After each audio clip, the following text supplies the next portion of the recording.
From the Orion spiral arm of the Milky Way galaxy, the solar system, planet Earth, North America, the United States of America, somewhere out there. My name is Brian Engelman. Today is Thursday, November 20th, 2025, and this right here is the Strictly Football Show here on the new American media, because the old American media has failed.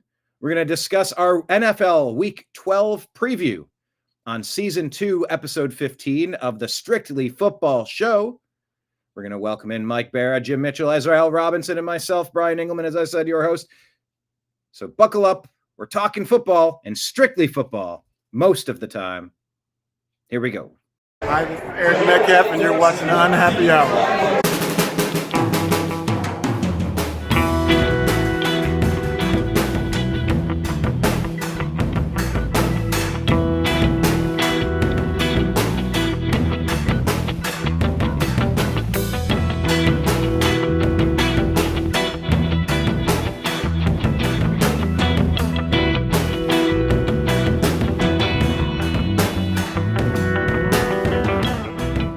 New American Media is proud to present a division of the Unhappy Hour Sports Show, Strictly Football.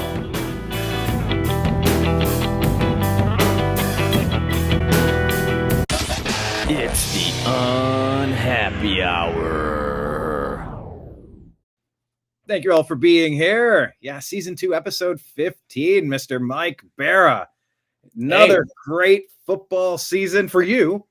For me, we're already talking draft picks and salary cap, and we got so many problems. But you're looking forward to the playoffs. We are still in it. We're still in it. We're going to welcome in Jim Mitchell, another Seahawks fan. You're in it. How excited are you for the season? You're having a good time here. First full season officially, one of the cast members. We're having a great time. The best of times. It was the best of times, and it was the even bestest. It was the worst of time. Yes. Ezrael Robinson. How are you doing, sir?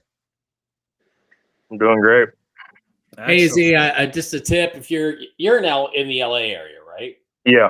Okay, so if you do get tickets to a Rams game, what I discovered is that you can go up to the customer service as soon as you get in the door. There's one's right around the door area when you come in, and ask them for handicap seating. And they can't ask you if you're really handicapped or who it's for. Just say, hey, you got 2 tickets, me and my bro, he's got a bad ankle.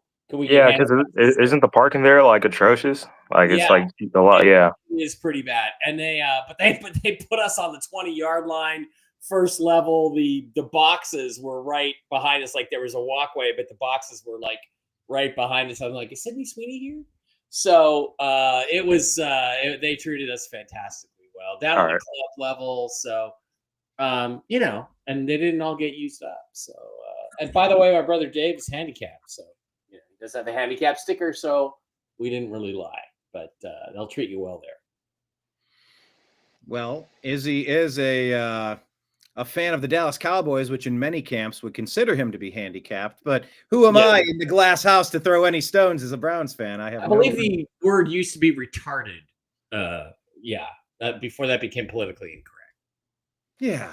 Welcome to 2025, everybody. Everything is an illegal hit and certain words are verboten. But here on Strictly Football, we're going to have a good time talking. You can't really complain about the Cowboys last week. We covered that on Tuesday. They played really well. So, Of course, they were playing the Raiders, but all right. Well, all right, Izzy, real quick, in a sentence or 3, no longer than 60 seconds. What was your thought on last week's game? Since you weren't here on Tuesday to relish and celebrate the moment, Cowboys getting a little bit back on track. What'd you think? Yeah. I mean, it is the Raiders at the end of the day, but we did play really good. I mean, George Pickens, he's literally. It's not even a question. It's 1A and 1B. He's no wide receiver 2. I'm hoping Jerry Jones doesn't fumble the bag this offseason and re-signs him. I mean, he seems like he wants to be there because him and CeeDee Lamb just got that relationship together. I mean, you saw they were benched the first drive, probably because they were out in Vegas doing partying, gambling, doing something, and they got caught. So, and the defense, like I said, there's some new defensive additions. Quentin Williams, Siobhan Rebel, they play great. a lot of people are trying to downplay Quentin Williams and be like, oh, it's the Raiders O-line. I mean, he didn't do this against the Raiders earlier this year when they lost to them when he was on the Jets. So, I mean, I like it, but as far as this game, it's a good win because the next 5 games we got some heavy hitters. I think it's Kansas City, Washington, the Lions, I think the Rams, and like one other, and the Chargers or the Vikings. Somebody. It's a tough 5 week stretch. So it's good to get a win in the system before that starts. Absolutely. Yeah, you know what I thought was, you had 2 guys back from injury in the secondary. I think a linebacker in secondary, and then Quentin Our Williams. rookie, corner.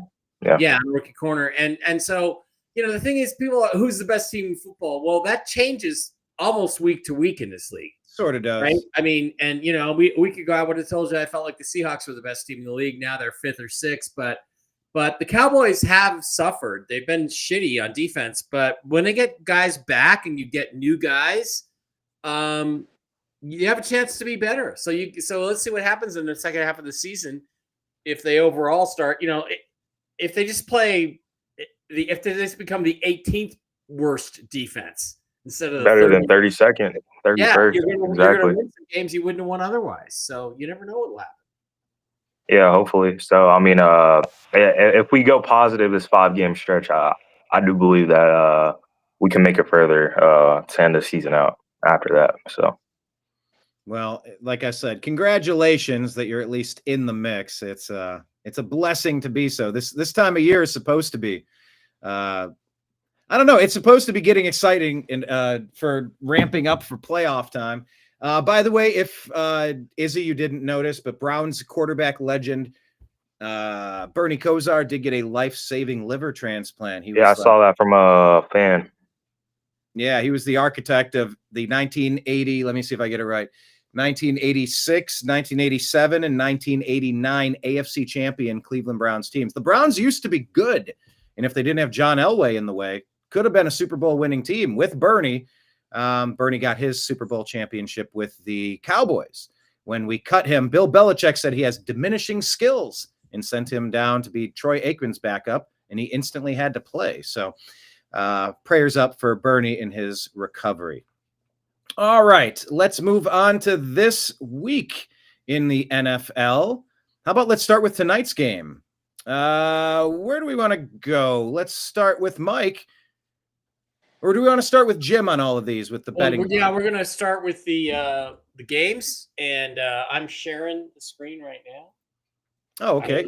I have this pulled up. Let me switch this to Mike Barrett and Jigba. Jim, let's walk us through some of the games. I guess, let's go through all the lines here.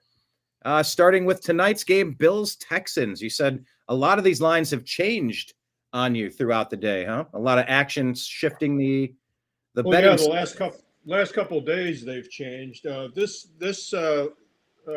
game actually opened Bills favored 5.5 at Houston. The number was bet up to 6 as of last night, and this morning it went back to 5.5 on Boyd Sports. The Bills are 17-13 against the spread. They are 15-6 straight up versus playoff teams. And the Texans did make the playoffs last year. Favorites playoffs? More points. Go ahead, Every let's time. get that out. Get it out of the way. Sorry. Never gets old, does it? No. Yeah. Favorites of 4 points or more are now 57, 20, and 1 straight up. This number keeps going up every week as far as betting the money line. Texans are 9-5 straight up at home, but they are 2-5 straight up and against the spread versus winning football teams. So that's a big number to take into consideration if you're betting the spread in this. Gotcha. Bills coming off a short week. I'm not crazy about the 5.5. I'll probably be. This isn't a corner TV game that'd probably be worth watching, but I will not be betting this game. Texans kicker Fairbairn expected to return after missing 2 games with a quad. Safety Jalen Peter missing a 3rd straight game from a concussion. On the Bills side, tight end Dalton Kincaid hamstring ruled out, missing a 2nd game. Wide receiver Curtis Samuel, elbow neck, out. Wide receiver returner McCole Hardman out with the calf injury. And linebacker Shaq Thompson, hamstring, is in line to return after missing 3 games. So, Mike, what do you make of this matchup here? Well, I mean, you got to favor the Bills, even though I don't think they're very good. They've had their issues. They played better last week.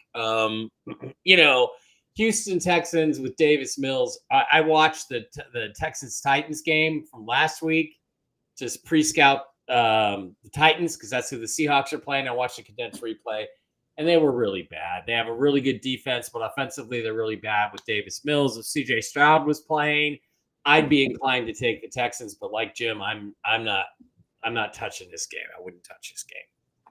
Betting wise, wouldn't touch it. Izzy, quick thought?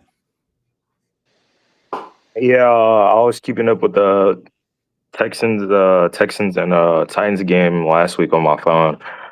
I mean, it was like 3-6 like the whole time. So I don't expect a lot. I mean, Cam Ward he did throw the ball a lot. He did throw the ball pretty good, but I mean, it seems like they're getting some defensive ads. The safety Jalen Petrie, he's pretty good. So he might come in and play pretty decent. But I mean, the week before I chose Buffalo to lose. So I mean, you never know if CJ Stroud comes back, then they have a better chance rather than with Davis Mills. So yeah, they're hamstrung a little bit, but yeah, Petrie is going to miss his 3rd straight game. I think CJ's out for this weekend. Yeah, CJ's out, Petrie's out, so we'll see. Out. Also, they said that their other running back, Joe Mixon, is not going to play the rest of this season. So more opportunities for Nick Chubb to return from his injury, and for Woody Marks, the running back, he has 3 rushing touchdowns at home. Something to keep an eye on there. Well, Nick Chubb and Joe Mixon, you got the all 2019 running back all-star team on there. I know. Old Timers Day does not really work in NFL, but here we are, I suppose. All right, Jets Ravens. Oh my gosh, Ravens are giving 13.5, Jim. 13.5. This is tied with the largest number of the week. There is another 13.5 on the board also. Jets are 16-30 against the spread on the road. That's almost a 1-2 margin there. Jets are 4-2 against the spread as a dog, though. The Ravens are 4-6 against the spread this year, 2025. Lamar Jackson is 28-11 straight up. The Ravens are 96-31 straight up at home and as a favorite. Jackson is 23-27 against the spread as a home favorite, and he is 10-11 straight up as a favorite of 7 points or more. So that's kind of 50-50. Again, favorites of 4 points or more are 57-20 and 1 straight up. Double-digit favorites now are 15-11 against the spread, but they are 25-3 straight up. So that's a big number. The good news is that if you like the Ravens on the money line, it's almost a sure bet for them to win the game. But as far as getting a number or price on your money at 13.5, you're not going to get a very good bargain, especially if you parlay the game. Say like on $100 bet, you may get an extra $10, $11 payback. So if you convert like a 4-team parlay into a 5-team parlay and you say, well, what the hell, let's throw the Ravens on here and make an extra $11. Is that actually worth the gamble? My answer would be no, to make an extra $11. I would just stick with the 4-team parlay or the 3-team parlay, if that makes sense. Yeah, because you don't know during the game injuries can happen, and then all of a sudden, something drastic happens that kills your ticket. Right. All right. A couple of quick notes on the game. If Derrick Henry rushes for just 83 yards this weekend, he's going to jump from 15th all time to number 11 on the NFL career rushing list. He's 83 yards will get him past four people. He'll go past Hall of Famers Jim Brown, Marshall Faulk, Edgerrin James, and Marcus Allen. That's kind of astonishing. Mark Andrews became the Ravens' career leader in yards receiving last weekend. DeAndre Hopkins, 3 more catches needed to get to 1,000. So a couple of points to keep an eye on. Lamar Jackson, quarterback Ravens, missed Wednesday practice for a second week, but he's back Thursday. Cornerback Marlon Humphrey has a dinged up finger. Rashad Bateman, ankle. Running back Justice Hill, toe. They all missed last weekend's game, although Humphrey and Hill are back at practice this week. On the Jets side, Garrett Wilson is still on injured reserve. Knee injury getting him on the sideline 2 more games.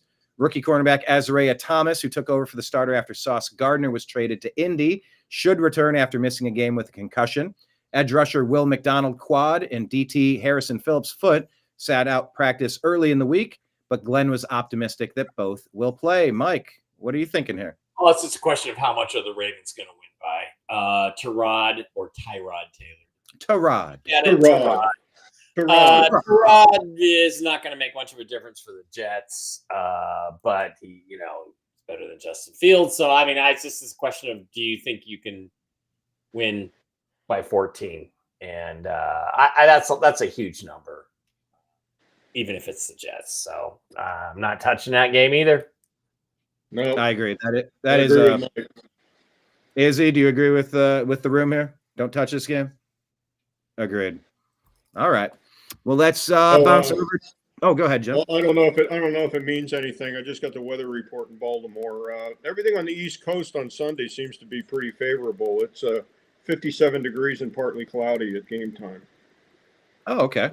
Yeah, that's not bad for late November. By the way, gentlemen, we'll get to the Steelers Bears in a second, but next week is Thanksgiving. Do we have any idea our availability for next week? We could talk off air, but I don't know what we plan to do. I was considering doing like a day-long stream of just making something, but I don't know. I think we're going to be out. I think because it's Thanksgiving, we got to do either the whole thing on Thursday or Tuesday, which means we have to start much earlier like this time, or we got to try to do it on Wednesday. So I'm not going to be available on Thursday. I'm going to be watching football. So. I'm not available this Wednesday. Well, I could do. How about we do Tuesday and we just do the whole show on Tuesday? We'll all try to keep it a little more condensed. And let's start it earlier because I do have a Tuesday night show. Are you saying 4:00 maybe Tuesday? Yeah, that'd be good. This time would be good. Yeah. Jim, Izzy, that works for you? Is that 4:00 Eastern time? 4:00 Eastern time, correct? Yes, well, this same time. Yeah, same bad time. Yeah. Same bad time. All right. Well, you heard it here first. We're going to be doing Strictly Football Tuesday at 4 p.m. Eastern time. That's Strictly Football this coming Tuesday, 4 p.m. Eastern time for next week's show. And then, I might do a day-long live stream. I'm trying to figure out what I want to do because it's going to be so much football and everybody's having food and bouncing in and out and just maybe make it a place where everyone can jump in. I'll keep you guys posted, but we'll do our show scheduled Tuesday, 4 p.m. Eastern. All right. Let's take a look. Steelers at the Bears. Bears are giving up 2.5. Steelers are kind of improving, but their quarterback's a little dinged up. Jim, walk us through what you have on this one. Yeah, this game opened at Bears favored by 3. It's been bet down to 2.5, which means there's been some Pittsburgh money coming in on this game. Game time is supposed to be 54 degrees and sunny. Don't have a lot of information on this game. Probably the most glaring statistic, and again, he's not playing with the same team, but Aaron Rodgers, he's known for after playing the Bears, he'll kind of tout the crowd and say, I own you guys. I own you guys. He's done that more than once. He's 24-5 straight up against the Bears. But, that was mostly when he was in the NFC Central, playing for Green Bay. And, they had them at least twice a year. The Bears are 19-34 straight up. And that's pretty much all the information I have on that game. They don't, the Steelers and Bears don't play each other a lot, so there's not a lot of numbers on this. Yeah, Aaron Rodgers, when he was on the Packers, screamed at the Soldier Field crowd, "I still own the Bears." He's coming back as a Steeler now, so this is going to be a very interesting, hostile environment, I would imagine. And of course, the 4-time MVP Rodgers broke his left wrist in last week's 32-14 win over Cincinnati. So his status is a little up in the air. If not, Mason Rudolph will get the start with Will Howard from the national champion Ohio State Buckeyes sitting in the wings as the backup quarterback there should something occur. I'm very interested to see Will Howard. Not sure the Steelers are hoping to get him playing time, but we'll see how it plays out. Let's see, as far as injuries on this side, I don't know. I'm not seeing anything off the Bears list is insane. They have 17 guys on the injury report. Woo. 5 of whom practiced today. They have 3 linebackers out. They have 4 offensive linemen out. They have 2 running backs out. 5 offensive linemen, 4 4 defensive backs, and that practiced or didn't practice. It's a mess. And then you have Aaron Rodgers' wrist injury. You don't know how that's going to affect everything. I'm not touching this game for anything. If I had to take a wild ass guess, I'd say at home, Caleb Williams comes up with some extraordinary play with his legs and squeaks it out. But you got to favor the Steelers, except you don't know how Aaron Rodgers is going to. Yeah. So, I will point out for the Steelers, Kenneth Gainwell, who's been on my dynasty fantasy football team for years when he was with the Eagles. He's really finding himself a nice little role for the Steelers. It's a nice 1-2 punch with Warren and Gainwell now. So something to keep your eye on. Izzy, any quick thoughts on this one? Steelers Bears? I don't like the 1-2 punch where the running back gets all the yards and then the second running back comes in at the 1-yard line and takes the touchdowns. A vulture. Yeah. Kenneth Gainwell was doing a bit of that this week, but besides the point, the Bears might win it. I mean, if you said Aaron Rodgers is questionable, right?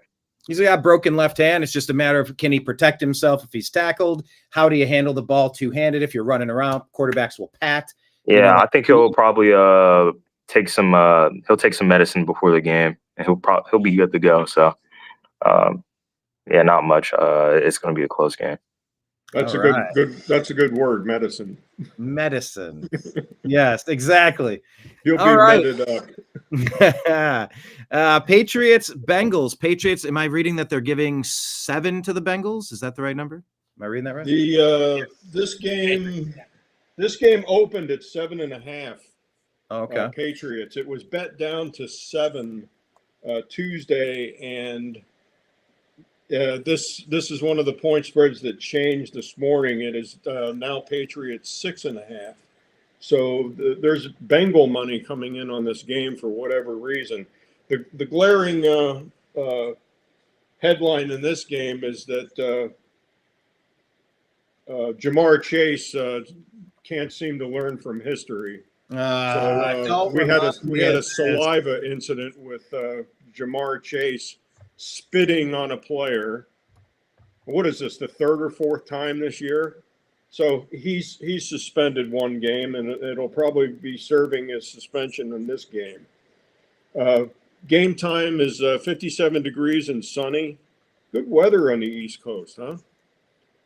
Patriots are 8-0 straight up, and they are 7-1 against the spread. Patriots are 5-0 straight up and against the spread on the road. So they are a very good road team. Drake May is 8-3 against the spread on the road. Favorites of 4 or more points are 57, 20, and 1 straight up. 6.5 is a relatively big number, especially a home dog getting 6.5. But I kind of like this play on the Patriots. They've been a solid football team, and I think they'll convincingly beat the Bengals. Mike, do you agree with Jim? No. The big word here is, Joe Burrow looks like he's probably going to play this weekend. He could play. We'll go at practice, but they lost Jamar Chase. Do I want to throw Joe Burrow out there without Jamar Chase because of the spitting incident? Too much upheaval there on the Bengals side, but 7 is a lot of points. On the other hand, the Bengals really let me down against the Steelers and didn't look like themselves even before Jamar Chase spit on the Steelers defender there. And so I don't know. I mean, the Bengals are a mess. The Patriots have the momentum. But I still don't think the Patriots are very good. Do I want to give 7 against any NFL team? I mean, if I was giving 7 against the Titans for the Patriots, I'd take this. But the Bengals, they're still dangerous, especially if Joe Burrow comes back. So I don't know. I mean, it's not like Joe Flacco's incapable of lighting him up too. I mean, he's older, last but week he wasn't. I mean, I gotta think that Burrow would have done better than Flacco last week. Oh, I'll agree. Yeah. Jim, you want to jump in here? Yeah, I think Burrow is probably 50-50 to play this game. This game has there's the way the line is going. People are betting money on the Bengals getting that home dog number. 7.5 was tasty. It went down to 7, but now it's below a touchdown. It's 6.5. I don't think the Bengals are anything at all, and I would feel comfortable, especially in a straight bet, laying the 6.5 with New England. I think New England has proven that they are one of the strongest football teams in the league this year, and I think they're going to win the East because I don't think the Bills are that good. I really don't. The Bills definitely have some weaknesses in their game, and 6 touchdowns from Josh Allen will cover up a lot of problems. But is that sustainable? No. Let's see what they're made of. I mean, this is just a well-coached Patriots team. And the Bengals, just Jamar Chase, buddy. I needed you in both of my dynasty fantasy football leagues. I drafted you as my number 1 receiver, and now I'm just out. It's like you have 2 bye weeks this year, you turd. Come on, man. You got to do better. He gets our award for the Roberto Alomar Spitz Trophy for 2025. Roberto Alomar, of course, did that. To an umpire in his face. Very sloppy. That's almost the most disgusting thing a person can do. I mean, it's like right at the top of stuff. He's a very talented football player, but you can't fix stupid. And that is the definition of stupid. Yeah. Boneheaded play for sure. All right. Giants, Lions. Lions giving 10.5 on this one. Yeah, this opened at 10.5, and it is still 10.5. Big over under on this. It's 49.5. Ooh. As far as the over under. Giants are 21-17 against the spread as a road dog. Not a big number. They are 7-15 against the spread as a dog. If Jameis plays, he is 3-8 against the spread. There has been talk about Jackson Dart coming back maybe this week. Yeah, it looks like it. Yeah. The Lions are 43-15 straight up. They are 18-10 against the spread. The Lions are 29-11 against the spread at home. And they are 14-0 straight up after a loss. And they are 13-0 against the spread after a loss. So those are pretty big numbers. Goff is 39-14 against the spread indoors. Favorites of 4 or more are 57-20-1 straight up, and double-digit favorites are 15-11 against the spread and 25-3 straight up. The Lions are going to win this football game. It's just a matter of how much they're going to win by. So, there's an interesting. I didn't really have them. I was sort of surprised they lost last week. We'll get to that with our picks from last week. But a fun note on that: Detroit has now played 54 regular season games, stretching over 3+ years, without losing 2 games in a row. Obviously they're playing the Giants, so that's not a big bar to hurdle, but it is interesting to consider. Mike, thoughts on this game here? Take the Lions based on last week's performance. Don't give the points. So if I'm gonna bet this game. I'm gonna go money line on the Lions, Straight up. even though it's peanuts. Izzy. Unmute. There we go.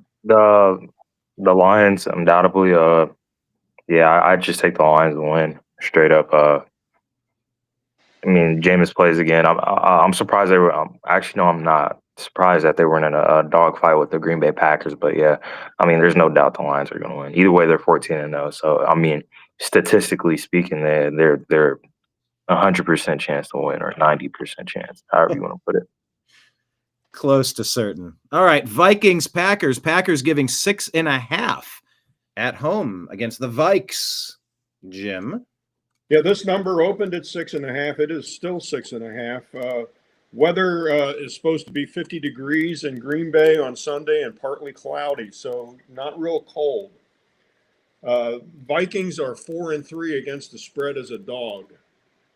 They are 4-1 against the spread when a dog of 4 points or more. The Packers are 12-6-1 straight up when favored by 4 points. And they are 3-2-1 straight up and 0-6 against the spread when favored by 6.5 or more points. So that's a glaring number right there. If you want to take the Vikings as a road dog, the Packers are 2-3 straight up at home versus the Vikings. Favorites of 4 or more are 57-20-1 straight up. I like. I'm not a big JJ McCarthy fan, but division game. These two teams play each other tough pretty much all the time, and the Vikings have a 50-50 record in Green Bay the last 10 years. I would go ahead and take the Vikings, and I'll go ahead and take the 6.5. Wow. Gotcha. Yeah, Tucker Kraft season over. Just a reminder there, torn ACL. Jaden Reed hasn't returned after surgeries on his shoulder and foot in December. Christian Watson has kind of stepped in to fill the void after tearing his own ACL. It's his 4th game back. Aaron Jones, the longtime Packers running back, makes his 2nd appearance back in Green Bay for the Vikings here. And Minnesota has committed 18 turnovers this season for the league's 2nd highest total behind. Can you guess who has the most turnovers this season, fellas? Yes. With 20. That's a tough I was number. going to say the Raiders. No. Four of them. Yeah, so I was going to say, like, that definitely swung. Oh, I wasn't here on Tuesday, but last week on Thursday when we were choosing our picks, I did say on record that Sam Darnold was going to have his worst game of the year against the Rams. Wow. So, I mean, if you go back and look at that, I did say Sam Darnold was going to look I believe you, and that's what everybody was saying. And it was completely unnecessary because other than the 4 interceptions, he threw for 289 yards. They kind of ran the ball up and down on the Rams, but he just shot himself in the foot. And all 4 of them, from where I was sitting, I all 4 of them. As soon as he wound up, I was like, "Oh no. No. Yeah, because I was looking at some of the highlights and watching the game, and I'm like, what is he throwing? Like, the pocket's pretty good, and he's just forcing it. Right, and even go back and look at the all 22. You'll see what I saw, which is a Jackson Smith-Njigba on the right side against that corner that they think is so good there. Who, Emmanuel Forbes? Yeah, JSN beat him by 5 or 6 yards 3 or 4 times, and they didn't even look for him. So it's like they took that side of the field out of the game plan. They just used him as a decoy on that side. And one of the interceptions, I thought JSN wasn't even expecting the ball to come there. I think he thought he was running a decoy. Yeah, I know exactly what you're talking about. They gave the guy way too much respect because JSN was smoking him all day, and they could have exploited it. And Sam just self-destructed. He just. Yeah, if he had y'all still could have won it at the end of the game. That's the crazy part. Yeah, 1-yarder. Yeah, won it. And if Sam had just thrown the ball in the dirt 4 times, we would have won the game. Yeah, I agree. Mike just said something and it reminded me. Izzy, wasn't there something you used to quote that was no? Didn't you used to say something about saying no over and over? Am I misremembering this? I probably did. No. I don't know. I Maybe. remember hearing you say it. I remember something like that. I just don't remember what it was. Yeah, I vaguely do back in the day. All right. Wasn't that well, just to add? Wasn't that Darnold's Achilles heel also? Didn't when he was with the Minnesota Vikings last year? I mean, he played so great all year, and then he went into what they played the Rams, right? Was it the NFC Championship? Yeah, it was the Rams and the Eagles in back-to-back weeks. But in all fairness, he was under immense pressure in those games because they had they had 3 straight injuries on the offensive line. They were down 2 starters. They had one guy out there playing hurt. The protection was nowhere near what it had been earlier in the season.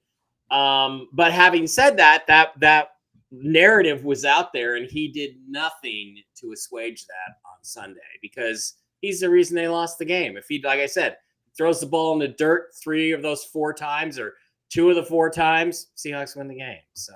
And I will concur. I will go ahead and back up Blake Wally's favorite team, the Minnesota Vikings. Saw him on Toxically Masculine Tuesday a day or 2 ago, by the way. Check out Mike's other show, of course.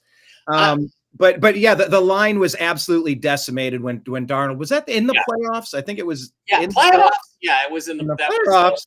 It was the last game of the regular season, and then for the division championship, and then the first playoff game. Man, that playoff game was one of the most entertaining kind of games. I mean, I don't know. He just self-destructed. I thought he was going to play a great game, but I mean, that D-line was on one that game. So yeah, the thing is, this is a question of can this guy Darnold, if he can stop seeing ghosts and step away from his fear, the Seahawks could go to the Super Bowl. I don't know if they can win it, but they could go.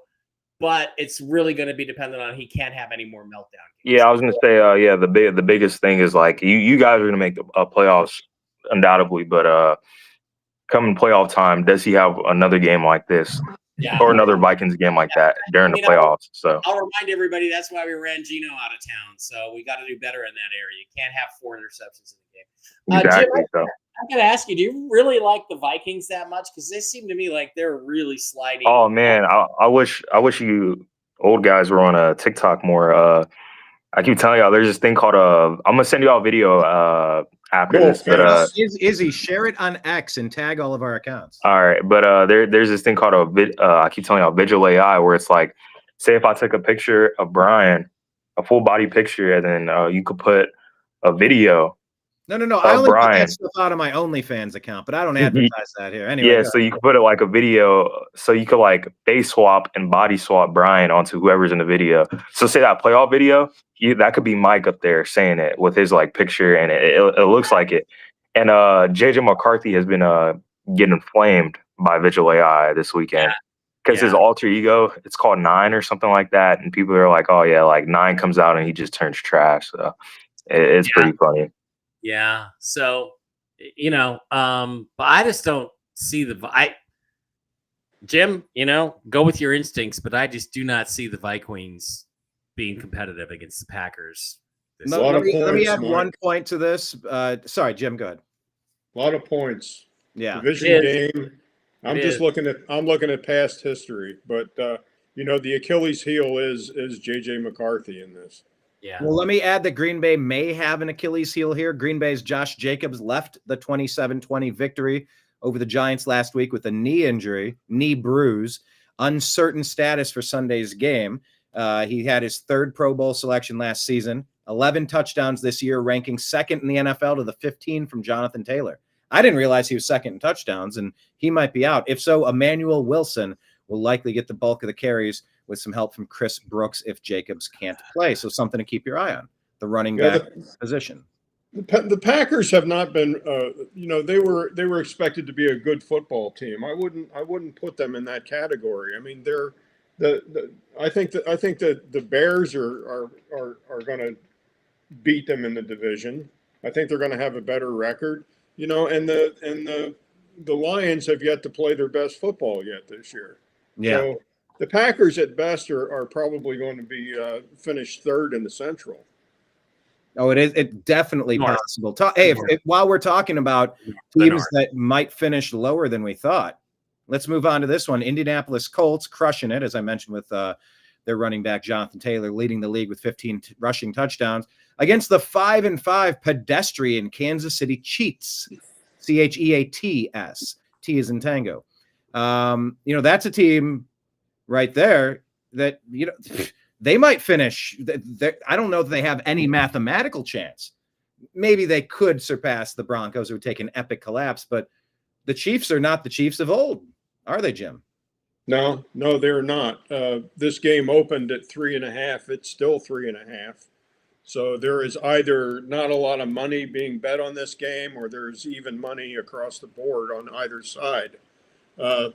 Game time should be 58 degrees, and there's a 90% chance of rain at Kansas City on Sunday afternoon.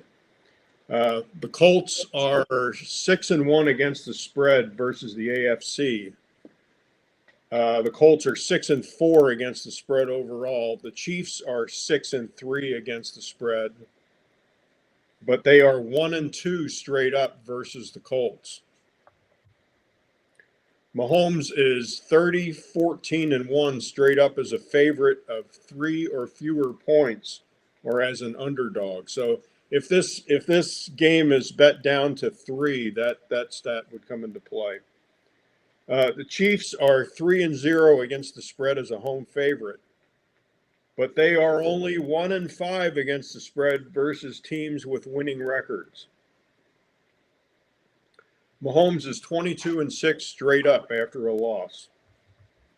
I think in this game, the glaring statistic here, and I've got it in red for a reason, the Chiefs are 1-5 against the spread versus teams with winning records. I think the Colts are a good football team. I think they fall into that category. I think they are going to end up winning their division. And it's like you said, Brian, I don't think there is a mathematical chance. I think the Chiefs have, right now, they've got a 9% chance of making the playoffs. Right. So, and that would depend on Denver stubbing their toe in the next couple of weeks. But the Chiefs pretty much they're in the same bin Moore was a couple of weeks ago, where every game they're playing now, is a must-win game for them to even catch the Broncos. What are they, 4 games back from the Broncos now? Oh, they're back. Yeah. Oh, Yeah. Yeah. 5-5 is not going to get you much this late. But I mean, look, they're in the hunt. You got the Ravens sitting there. You got the Steelers sitting there. They're roughly the same team. And this is all going to play out. This is like Jason Voorhees. You never count him out. Until the Chiefs are mathematically eliminated, you got to imagine that the Swifties and Roger Goodell are going to find a way to put them in a winning position. But the Colts are on a mission. And there's a lot of buzz about their new owner, Mike. A lot of buzz with their owner being on the sidelines, being involved. Yeah, You got a thought on that? I don't know. Maybe you make different decisions if you're owner, even if she's a girl, if she's listening on everything you say. I mean, imagine this. Imagine me on the sidelines for Super Bowl 49, and I got the headset on, and I hear Pete Carroll and Daryl fucking Bevel saying, "Oh, okay, first and goal, second and goal on the 2, 26 seconds left in the Super Bowl. Let's pass the ball." Yeah, I'm gonna have something to say about it. Yeah, I know what you'd say. You'd go, no. No, we're not. No, we're not. If you do that, don't even get on the airplane coming back. Anyway, so yeah, it could be interesting. This is a game. When I look at this, I'm like, Chiefs don't look good. Chiefs don't look good. They don't.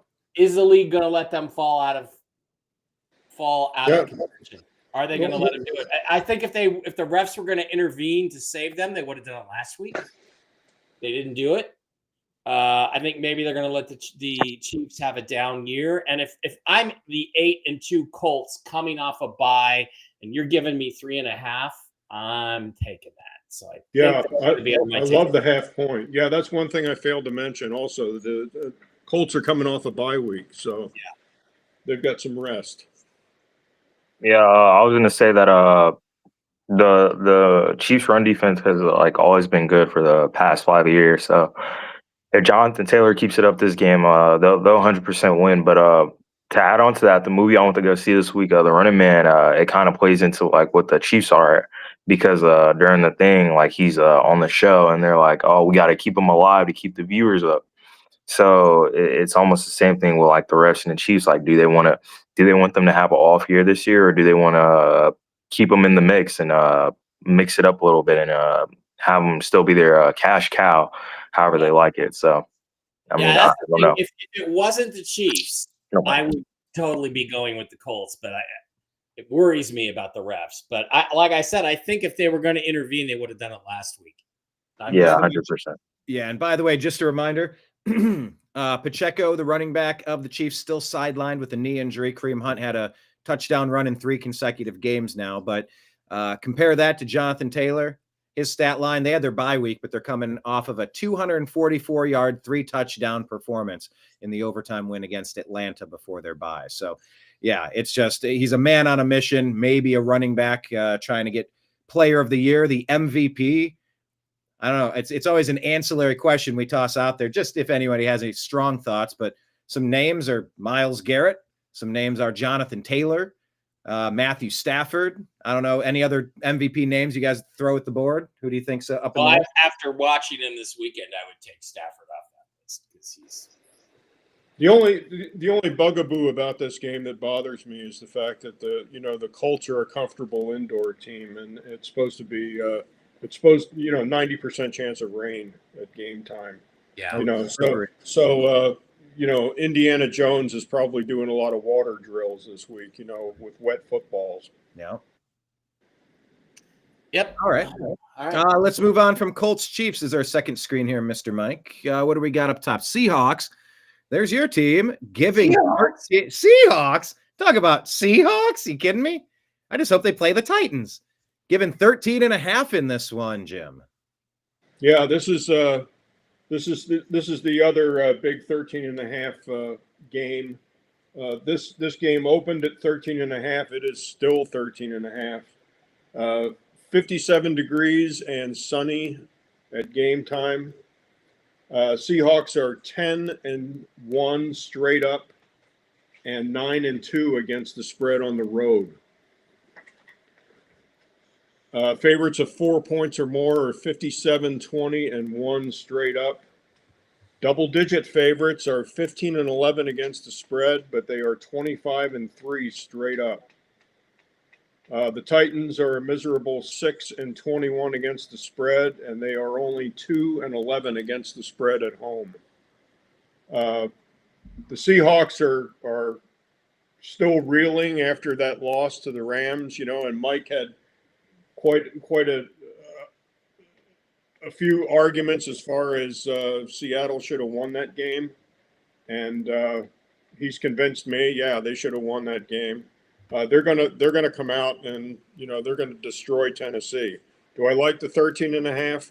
No, I never liked 13.5, and I'll probably just be watching this game, and I won't be betting it unless I squeeze them on the money line on a parlay. But I'd be violating one of my rules if I did that.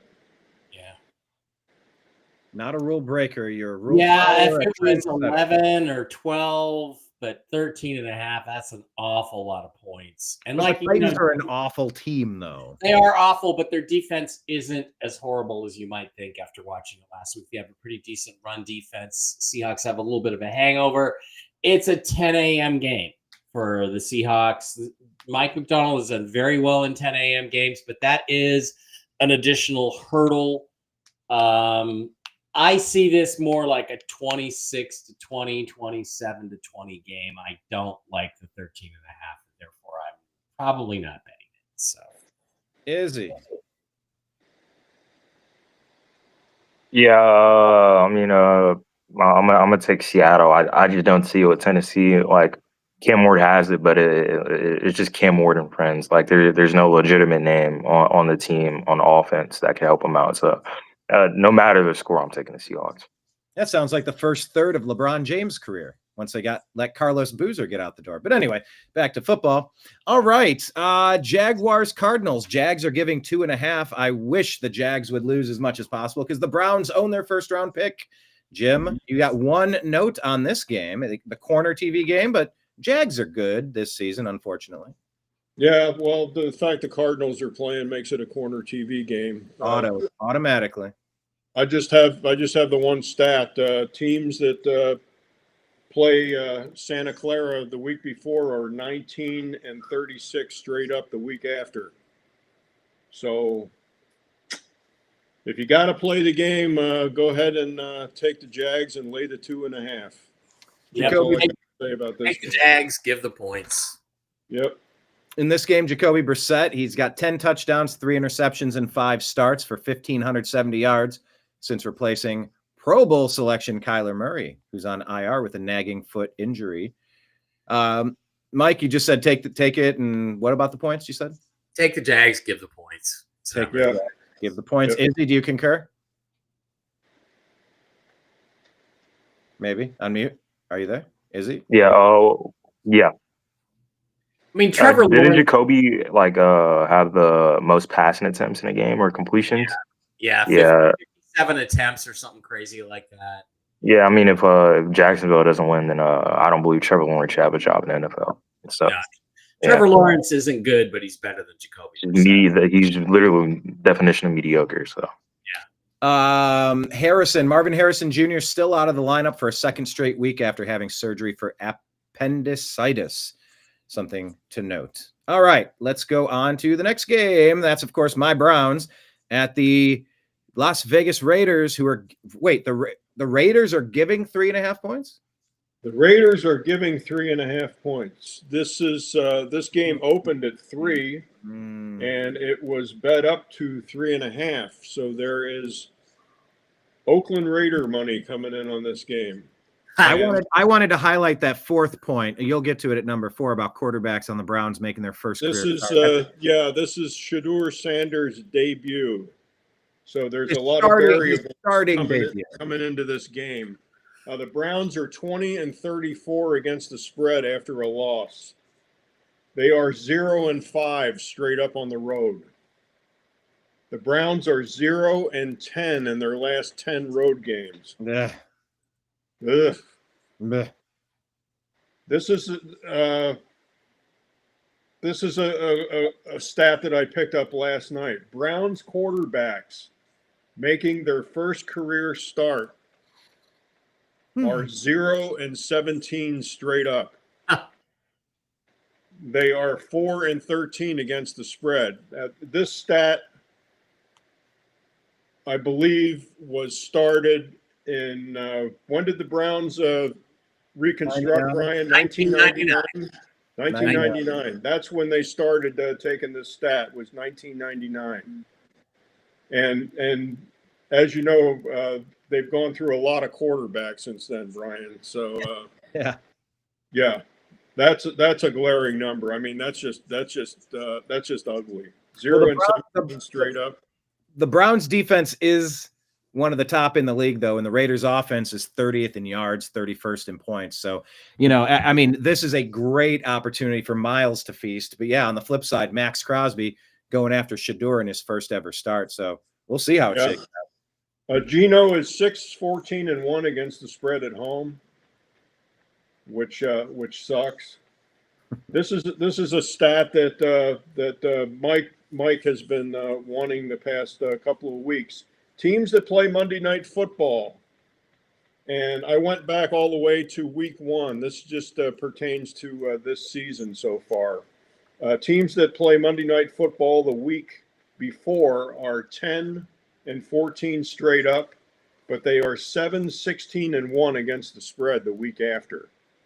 And the Raiders played Monday Night Football last week, and they got their pants beat off by the Cowboys. You chuckled at me for saying Woody for Woody Marks. You heard what you just said. Sorry, Izzy, go ahead. So, have you got on the topic of Shadur Sanders starting yet? Just that Browns quarterbacks are first career starter, 0-17 straight up in their careers. Since '99, yeah. First ever. Well, Brian, how do you think Shadur is going to perform this game? He's going to have a 1,000,000% likelihood of performing better than last week because he's never in the history of being on that team taken first team reps. And I just find that insane. If you not have even in practice quarterbacks on your team and you always go to 3, 4, or 5 quarterbacks in your season, why aren't you just randomly throwing your backups in just to get them used to it, just to get some muscle memory of it occasionally from time to time? And I know certain quarterbacks have written op-eds saying, guys, nobody gets any reps except the starter. Nobody ever gives the backups reps. Very rarely do you get them reps. And I said, that's bullshit. If I were, I would hands down be giving these people reps, Izzy. What do you think about it? But I think Shadur is going to have a great chance at performing better because he's actually going to have a week to prepare for one opponent and getting used to the linemen are saying, I've never heard Shadur's cadence called ever. I've never heard him make the cadence. I've never heard him have a snap. It's like, that's fucking crazy that you never once gave one of your 3 or 4 quarterbacks a chance to let the team hear what he said. Like, it just blows my mind. So I think he's going to do better, Izzy. Yeah, I saw Quinshon Judkins in the backfield during practice, giving him some tips in the backfield. So, I mean, that says a lot from one rookie to another. So, maybe the team's demeanor plays higher up. I don't know how Myles Garrett's feeling. I mean, he's been balling out the past 3 weeks. Yeah. So, I mean, they should be expecting a big game as a team, especially against this Raiders defense. And either way, I don't think their offense could do a lot against the Browns defense. So, it's a Cleveland Browns game to win, and if they lose it, then I mean, it's the Cleveland Browns, so I wouldn't be surprised. And we're the Cleveland Browns. Yep. Yeah, I love this time of year for the Browns because if we win, it's great because we get a win, but it's bad because we lose our draft pick. So you can win it both ways and you can lose it both ways. It's almost like I don't even know what to root for, a win or a loss, draft pick or pride, you know? So yeah, I'm in the same boat with the Cowboys because our record was 3-4-1 last week or something like that. That's a weird and one. and the Packers, they're like at the top, second place in the division. So I'm just hoping they lose some games. If you have a mathematical chance, I say run for it. I know the Browns are in trouble. But either way, I was watching Shadur. I think I texted you. I said some of those throws he was making and escaping the pocket. I never seen Dylan Gabriel do stuff like that. So I think it's just a matter of time of him getting comfortable. I'm not saying he's going to be good or anything, but if he's comfortable, I'd like to see what he's able to do with the first team offense. So yeah, and the Browns, look, the draft last year has been fantastic. Carson Schwessinger, middle linebacker, he's easily defensive player of the year. It seems to be at least up until this point in the season. Quinshon looks legit. A lot of our players, Mason Graham, our rookies look like solid starters in the NFL. Why couldn't Shadur? I don't know. I guess he was picked 2 rounds after Dylan, and Dylan didn't really look like all that great of a starting quarterback. But anyway, we'll see. I think it's a Brown. I'll take Browns plus 3.5 easy in this one. Jim, Eagles giving 3.5 to Izzy's Cowboys. Yeah, the Eagles are favored by 3.5 in this game. It opened at 3.5, and it is still 3.5. Big division game here. The Eagles are 21-10 against the spread. Probably the glaring stat in this game, I picked this up the other day. Jalen Hurts is 5-9 straight up when Lane Johnson is out. And Lane Johnson is their number 1 offensive lineman, and he is projected to be out for the next 4 weeks. Wow. The Eagles are 6-2 against the spread as a road favorite. But by the way, that injury is going to be tough because like Saquon Barkley's not even having a good year on the ground either. So, No. you know, that line is definitely not what it was last year. It doesn't seem. With the Eagles, teams that played the Lions the week before are 8-15 straight up, and they are only 6-17 against the spread the week after. Dak Prescott is 19-3 straight up versus the NFC East. He is 31-13 against the spread versus the NFC East. The Cowboys are a lot of people find this hard to believe, but they're 4-1 straight up at home versus the Eagles. Oh, They're very good against the Eagles at home. Cowboys are 4-5 straight up overall versus the Eagles. The Cowboys are 29-1 straight up at home. They are 3-1 against the spread as a dog this year. And the Cowboys are 5-18-1 straight up as a dog. And they played Monday Night Football last week. Therefore, they are 10-14 straight up and 7-16 against the spread the week after playing Monday night. So that's one less day of practice. no.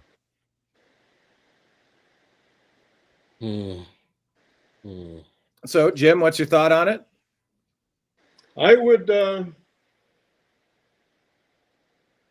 ahead and take the Cowboys, and I'd take the hook in this.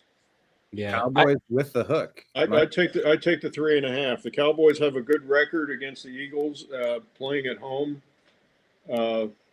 The only stat I don't like is the fact that they played Monday Night Football the week before. But Yeah. I think Jalen Hurts is going to be handicapped without Lane Johnson. You know, a lot of people argue, you know, the wide receiver, you know, is the second most important player on the football field. No, the offensive lineman is valued a lot higher than a wide receiver. I think we talked about that briefly last week. You know, Yep. The two positions the Cleveland Browns offensive are lineman out of the game will move a point spread, and not necessarily a wide receiver will move a point spread. Yeah, not in the same kind of way. Quick note: Jalen Hurts. He has 22 total touchdowns, 16 passing, 6 rushing. That ties him for third in the NFL this year, and a league low of only 3 giveaways.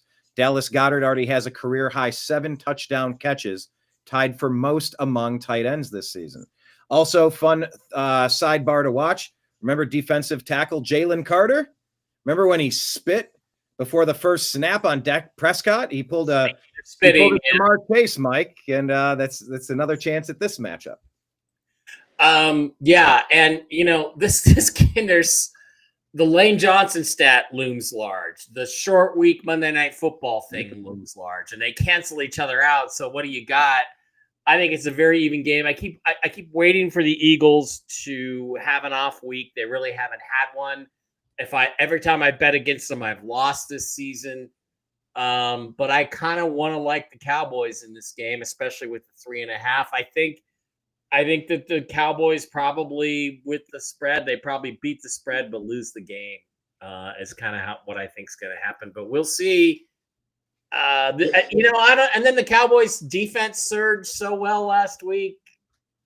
I don't know. This game's up in the air for me, but I think I might consider betting the Cowboys. Yeah. 3.5. I'd love it if it went to 4.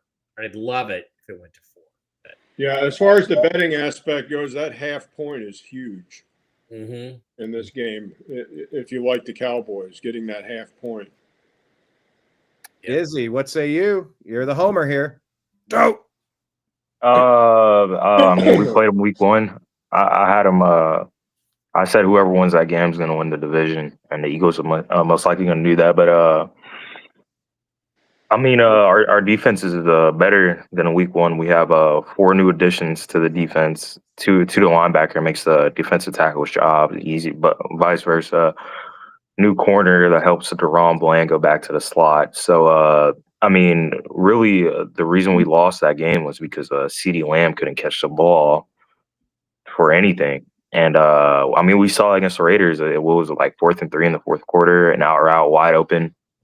Hands right here, the ball just fumbles. I mean, it doesn't change the outcome of the game, but, I mean, you're wide open and you're dropping that ball. So, I mean, George Pickens, he's become a better player. So no Lane Johnson, so that kind of mixes it up. I mean, Quinn Williams, also Digizua, and Kenny Clark on the D line, and then Donovan Ezeraku.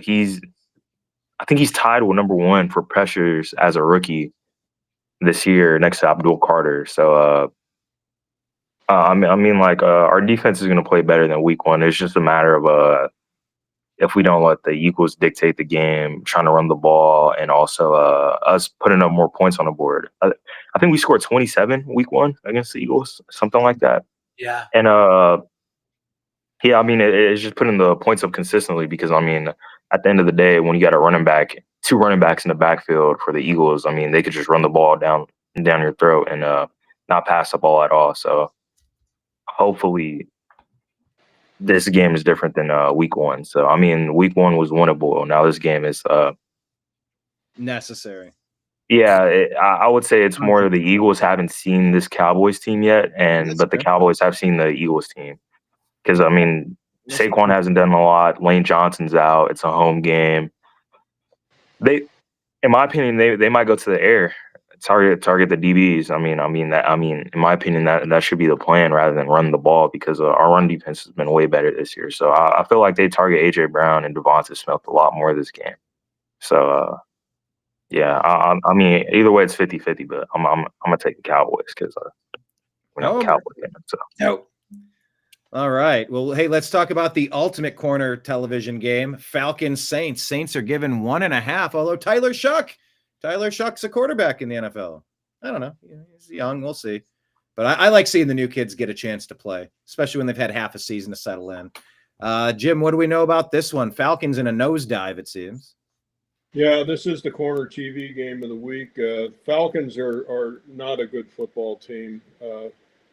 Michael Penix will not be playing, so we'll probably be looking at the Kirk Cousins show.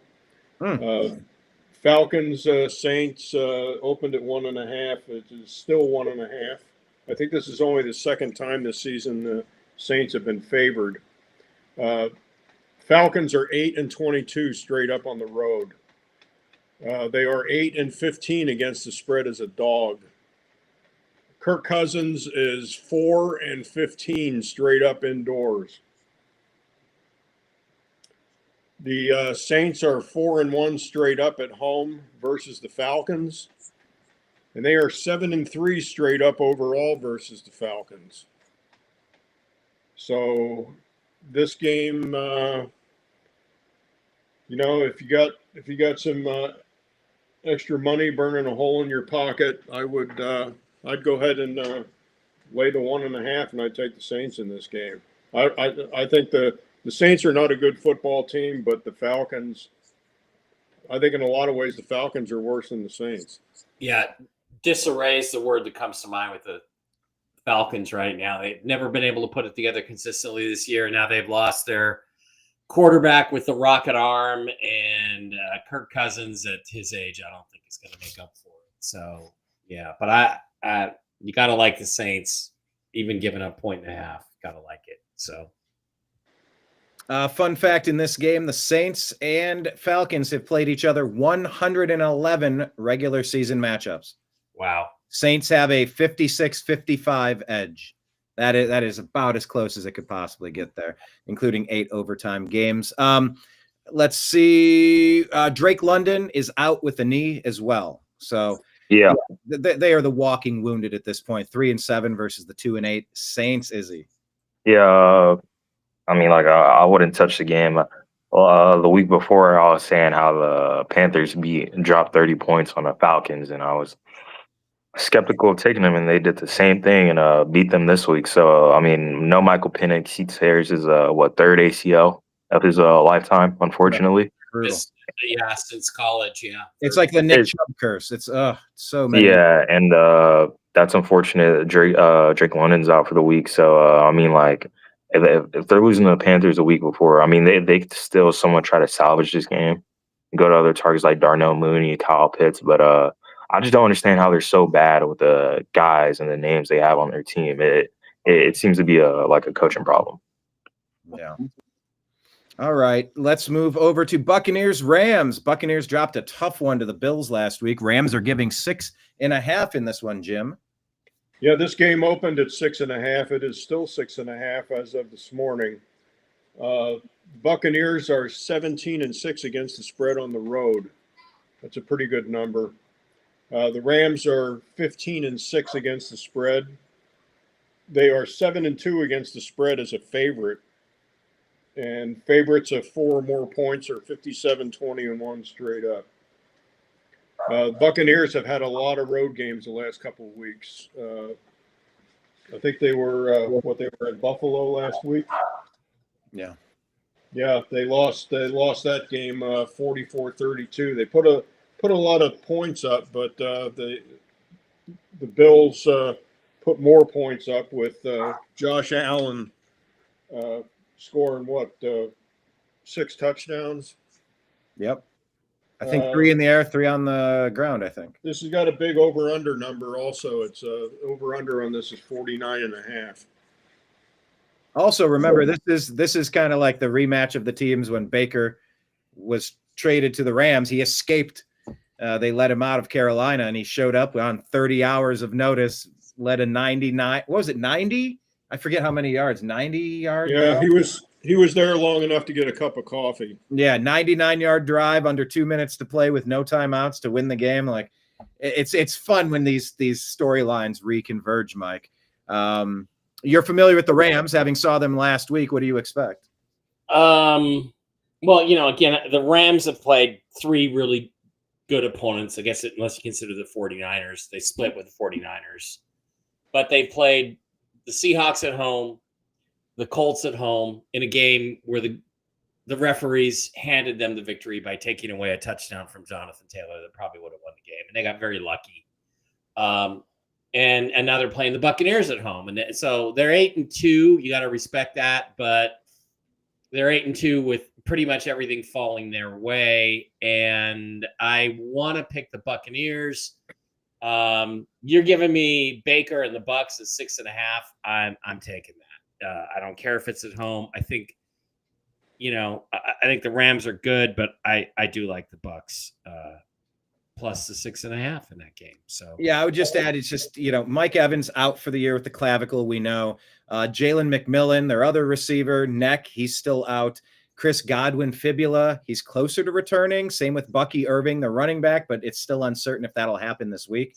So, I mean, yeah, Baker with his team, that's one thing, but Baker missing 3 of his 4 wide receivers, well, it changes it. Tez Johnson is okay with 4 touchdowns. Evans was out last week and he still put up 32 points. So it's like they did something, That's true.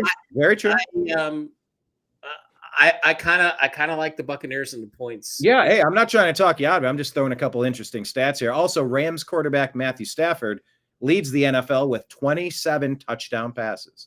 So he had a pedestrian week last week, not so great, but he's leading the league. Nobody else is. So that's he had a 1-yard touchdown pass.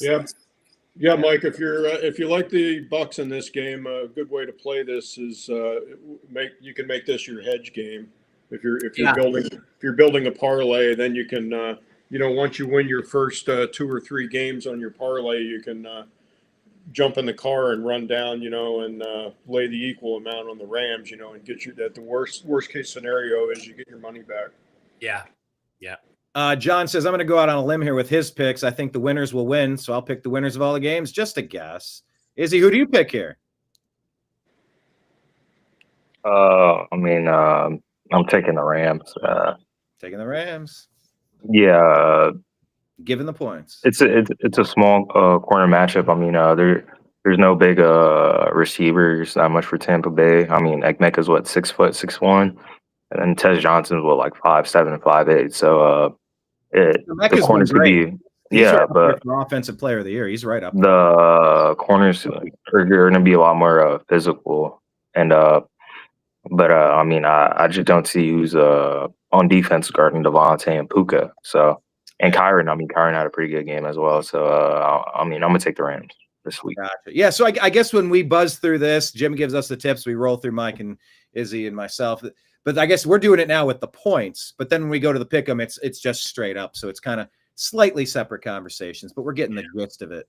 Yeah. All right, Panthers, 49ers. Niners giving 7 points to the surprising Carolina Panthers. What are they, 6-5 this year, right? They're 5-6. They're right on the back. That they're fighting the Buccaneers, trying to get into that playoff spot. So, Jim, what do we know about this one? Playoffs?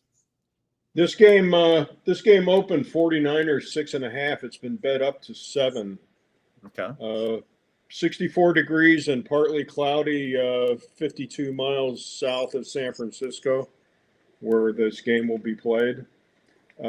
Panthers are 5-17-1 straight up on the road. This number is skewed a bit because the Panthers have been this year. The Panthers have played relatively well on the road this year, so that stat may be a little bit misleading, to say the least. The Panthers are 8-11 against the spread on the road. Purdy is 14-7 against the spread at home, which is a good number. Favorites of 4 or more are 57, 20, and 1 tie straight up. And this is the Monday night game, the last game. Yeah. So who do you like? What are you thinking? I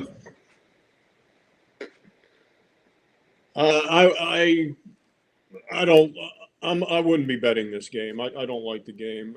It's a long road trip for Carolina. 7 points is a lot of points. You know, it's an NFC game. I've got no interest at all in betting this game. This is one of these games where you don't need the game. There's too many other games that you can roll a parlay up. So I'm not interested in betting this game. If I had to, I would probably go ahead and lay the 7. Gotcha.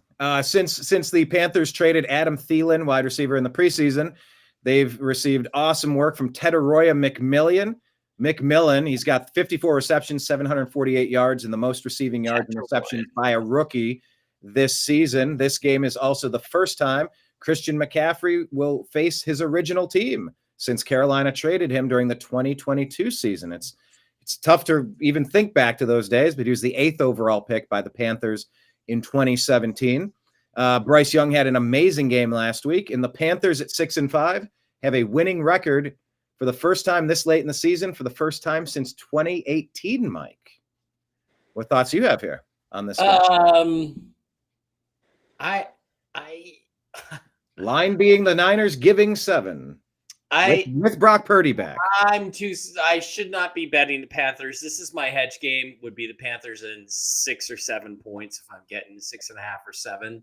This would be my hedge game because Bryce Young played great. Now, granted, they played a really bad team last week, and he threw for 440 yards. Who was it? The Saints. But the Panthers have played well at times, had really good games. They've never played well 2 weeks in a row. But they're facing one of the worst, weakest pass defenses in the league. You're going to give me 6.5 or 7. I might just take the Panthers on a hedge, but I'd have to need it to do that. So I don't know. Other than that, I think the 49ers win the game, but I do think that's a big enough spread up. I'm going to think about it. Yeah, and I mean that's a 6-5 team. That Bryce Young had a fantastic game last week. Izzy, what do you think here? Yeah, I mean, Bryce Young did have a really good week last week. I don't know, something in me is saying to take the Panthers, and the only problem is it seems that Christian McCaffrey plays 10 times better when Brock Purdy's the quarterback. So, I mean that might play a factor, but I don't know. I feel like the Panthers could do it. Not a crazy D line going in against the Panthers. They have a pretty solid O line. So Tedoroya McMillan, Xavier Leggett. I mean, yeah, it's going to be closer than some people expect. This is a line. San Francisco's -7. So I mean that's a lot. So yeah, especially a lot. 6-5 team. All right, was that all of that was all the teams, all the games since we That's it. Monday night? Okay. Yep. Mike, do you want to pull up your pick'em? By the way, make sure you're following Mike. He's on X, Twitter X, as he likes to call it. That is Mike Barra 333 and Seahawk Boy Mike B. B as in boy. He's on X. Izzy's at Ryelez, Ryelez. That is on Twitter X. And also make sure you're following all of the places that we have our stuff. We have several. One is American_media_ for the New American Media. Find the Unhappy Hour Sports Show at the Unhappy Hour _ on X. And TNAM Football. That is where you find the Strictly Football Show at TNAM Football. Mike Barra's got his picks. Slam us through these. Oh, by the way, tell us what you did last week. Last week I was 8-7. It's my worst week yet, but I am 106-58. So I think I'm still. Whoa, Jimmy's catching you have up. a 3-game lead. I'm 103-61. All right. 3-game lead for Mike with a couple games left in the season. It's getting tight. Buffalo and Houston, the game tonight. If it was CJ Stroud, I'd take Houston, but Buffalo's the better team. I'm just going to take them. Indianapolis and Kansas City. This is a straight up pick. You don't know what the refs are going to do, but I think the Colts are the better team. They should win that one in spite of the weather. Minnesota and Green Bay. I just don't believe in the Vikings, so I'm taking the Packers. New England at Cincinnati. Everything says New England wins that game, even though I'm picking that's 3 road teams I picked already. Giants at Detroit. Detroit does a bounce back. They beat the Giants straight up. New York at Baltimore. Are you kidding me? I'm just trying to win a game. Pittsburgh at Chicago. This is a tough call because I just don't know the condition of Aaron Rodgers, and I like Caleb Williams, but the Bears injury list is so long. I'm going to take the Steelers on the road. Seahawks on the road. They're going to massacre the Titans. Browns and the Raiders. What do I do here? The crummy game of the week, 2 bad teams. But look, there's one unit out of the special teams. I go with the Browns, Mike. And the defense. The only unit that's really good is the Browns defense. I think they'll probably scrape it out like 13-10 or something like that. Jacksonville good Jacksonville at Arizona. You got to like the Jags. Atlanta at New Orleans, taking New Orleans a home team. Tyler Shuck has played well his first couple of starts. Philly at Dallas. I'm taking the home team to sneak a win out against the Eagles. I just think it's time for the Eagles to go to lose a game. Tampa and LA. LA's a little bit fat, dumb, and happy. They get a lot of breaks at home. They got a lot of breaks in the schedule. I think Tampa needs this win really bad, and I think I'm going to favor them to just come in and sneak it. And if this was a point spread, I'd take the Panthers, but at home, I'm going to take the 49ers to win, and those are my picks for this week. All right. Thank you for that. Do we want to go caveman style to Mr. Jim? Going caveman.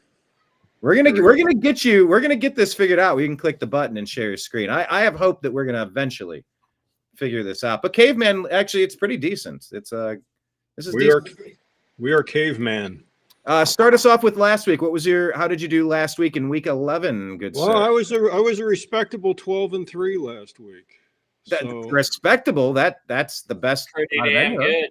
Yeah. Overall, I am 104-60, so I'm 2 games out. Right? You're 106-58, Mike. Yeah. And I'm 103-61, so you're up by 1 game on me. Yeah. Okay. I don't know what you do. Good. Yeah, I think that straight up Browns pick was a good pick, Mike. We'll go tonight. We'll go Houston. Am I on the right week here? Week 12, yes. Week 12. That's wrong. Buffalo at Houston. Buffalo. No. Yeah. I like Houston in this game. We're going to go Houston. Houston's got top 5 defense, by the way. I didn't bring that up. Indianapolis, Kansas City. We'll go ahead and go with the Colts. I agree with Mike. I don't think Kansas City is the team that they were the past couple years, and I think the Colts are a much better football team. I'm going to go straight up. I'll go ahead and take the Packers against the Vikings. I think that the Patriots will handily beat the Bengals. The Lions, coming off a loss, they will destroy the Giants. I will go ahead and go with Baltimore over the Jets. Baltimore is, You know, they're running off a bunch of wins now that they have Lamar back. We'll go ahead and go with the Bears over the Steelers. I don't think Aaron's going to own the Bears anymore, even if he plays. Of course, no brainer there. Our Seahawks will destroy the Titans. I'm going to go with the Raiders. I got 2 strokes of the key. Shador Sanders is going to be 0-18 straight up as his debut as a quarterback for the Browns. So the Raiders are going to win this game. I'll take the Jaguars over the Cardinals. And I will take the Saints, as we discussed at length. Saints, indoor team. They've still got a lot of fans there in New Orleans, and that's New Orleans is a tough place to play. It's very loud. I will take Dallas to beat the Eagles straight up. I will take the Rams to beat the Buccaneers at home, and I will take Santa Clara. I don't like the 7, but I'll take Santa Clara to win straight up over the Panthers. All right. Balls. You like the Cowboys. Got balls. Mm-hmm. He's going for it. Let's see if Izzy goes for it. You going caveman style? You going to show us what you got? Let's reverse the screen here. Get you up there. How did you do last week, Mr. Rael Ez? And you are mirrored on your screen. Again, it seems. It looks like last week you went 8-7. 8-7, bringing your record to 87-77 on the year. Yeah, unfortunately, I missed a couple games, so there's a lot of L's on there. But Buffalo, Houston. I don't like Buffalo, so I'm gonna take Houston. I'm gonna take Buffalo because there's no Petrie and no quarterback. Indianapolis Colts. I'm gonna keep taking the Colts.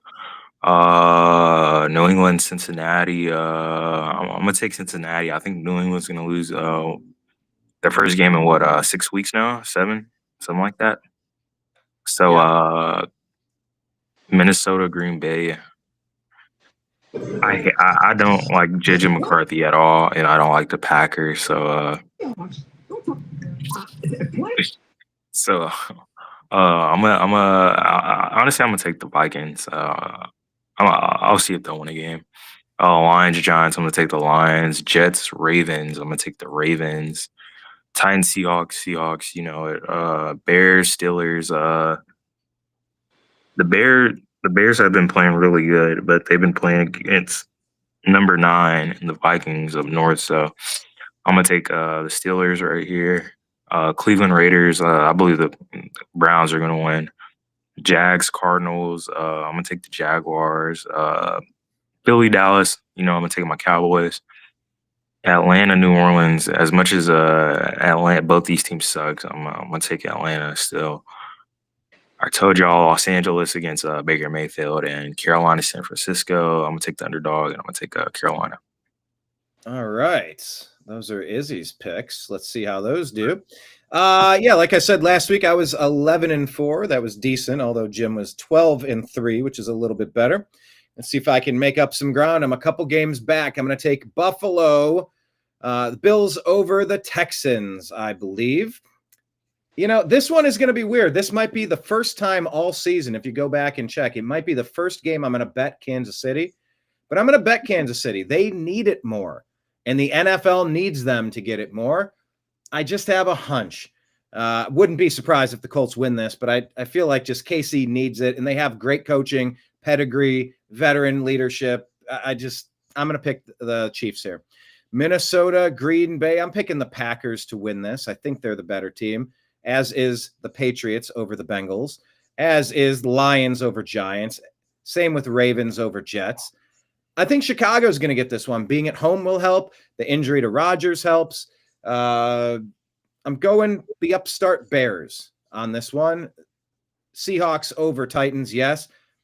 Cleveland is going to break this curse, and Shador having a full week, he doesn't need to do that much with how good the defense is. He's just got to get a couple things under control. Some of that's got to be the play calling. And we'll see how that goes now that Stefanski's not technically the play caller, and it's happened for a couple of weeks. Also here, I don't think anyone picked the Cardinals, but I'm going to pick the Cardinals over the Jacksonville Jaguars. I have a feeling the Cardinals are going to pull this one off. Saints going to get the win here. And a lot of Cowboys love, I don't know why. To be the champs, you got to beat the champs. And I don't think the 4-5-1 Cowboys have it in them to beat the Eagles. So I'm going Eagles. Tampa Bay, this is going to be a tough game to get this win. But I'm gonna say that the Bucs are going to be able to pull it off. Carolina, San Francisco, yikes. This is way closer than I think, but I will go ahead with the 49ers in this one. And thus is my picks for the upcoming week. So we're going to be back on Tuesday at 4 p.m. Eastern for Strictly Football next week. Round the horn really quick. Final thoughts, anything to advertise this weekend, Mike, or any upcoming shows for you? Nope. Things are good. Things are good. Jim, final words, final thoughts. Every husband wants to know his wife is found attractive by other men. Oh. Think about that. Deep. That's deep. Every husband wants to know that his wife is found attractive by other men. Correct. Yeah, I feel like whiskey and wisdom, Mike. You need to get some Jimisms on there. Just grab a quote and start do a 5-minute round. Yeah. That's a good one. Izzy, thoughts? Leave us with something interesting. Go Cowboys. Yeah, super interesting and unexpected. I have nothing to add myself other than go ahead, Mike.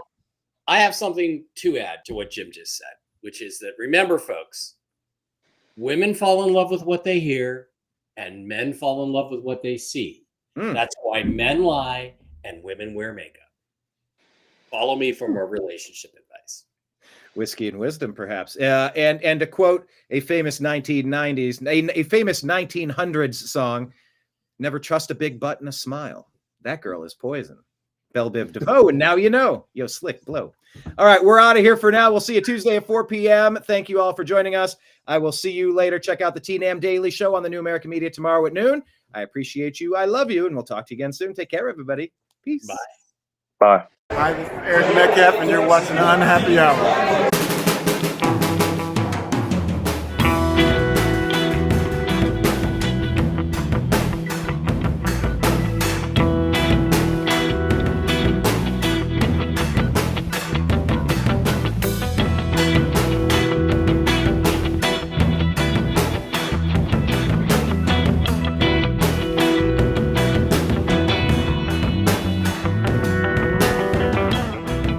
New American Media is proud to present a division of the Unhappy Hour Sports Show, Strictly Football.